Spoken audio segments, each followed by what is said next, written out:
For a good part of his life, he became more skeptical later on, but for most of his life, Dewey seems to have believed that reforms in early education would be in themselves a major lever of social change and would lead the way to a more just and free society, a society, in his words, in which the ultimate aim of production is not production of goods, but the production of free human beings associated with one another on terms of equality. The real goal of education, as Bertrand Russell put it, is to give a sense of the value of things other than domination, to help create wise citizens of a free community, to encourage a combination of citizenship with liberty in individual creativeness, which means that we treat, I'm still quoting, we regard a child as a gardener regards a young tree, as something with an intrinsic nature, which will develop into an admirable form given proper soil and air and light.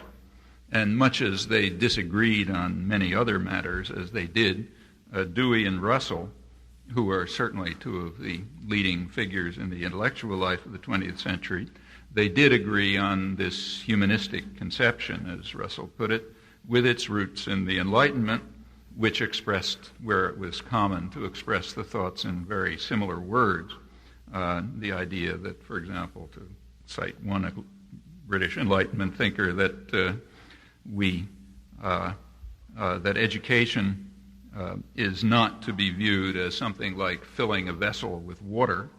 but rather as helping a flower to grow in its own way by providing the circumstances in which the normal creative powers will flourish. Dewey and Russell also shared the understanding that these leading ideas of the Enlightenment and of classical liberalism retained their revolutionary character, and if they were implemented, they might indeed produce free human beings whose values are something other than accumulation and domination, rather free association on terms of equality, sharing, and cooperation, participating in equal terms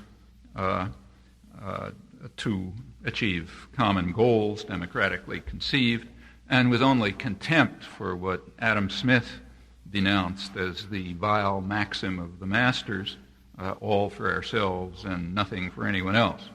the guiding principle that we are now taught to revere as traditional values have eroded under unremitting attack from absolutist tendencies that have become dominant.